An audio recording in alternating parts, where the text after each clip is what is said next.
Құрметті Олжас Абайұлы, жалпы министрлер кабинетінде мемлекет басшысының тапсырмасы бойынша 400 жайлы мектеп салыну керек еді, ол 369-ға түсіп, оның 157-сіне әлі ақша жоқ болып отыр. 2024 жылдың сәуірінен бастап ең төменгі жалақы 85 мың теңге мөлшерін ұлғайту керек еді. Бұл да мемлекет басшысының тапсырмасы, кеше экономика министрінің айтуынша. Бұлда да қозғалыстар жоқ. 2025 жылға дейін 95% жергілікті жолдардың барлығы жөнделу керек еді. Бұл да іске асу неғайбыл екенмен келісетін шығарсыз.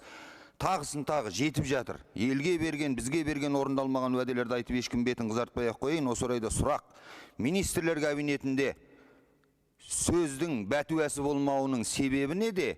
Және сіздің алда қандай жоспарыңыз бар осының алдын алу үшін? Үкіметтің жұмысы ол мемлекет басшысының тапсырмаларын орындауға бағытталған. Біздің барлық іс-әрекетіміз соған байланысты. Енді осы бюджет қараған кезде бізге 32 триллион теңгеге өтінімдер түсті, бірақ қолымызда бар қаражат ол 15 триллион теңге. Осы қаражаттың шеңберінде біз барлық жұмыстарды ұйымдастырып жатырмыз. Ал арғара экономикамызды дамытып, жоғары өңделген тауарларды өндіруіміз қажет елде. Сонда бюджеттің кірістері өседі, уәделердің барлығы орындалатын болады.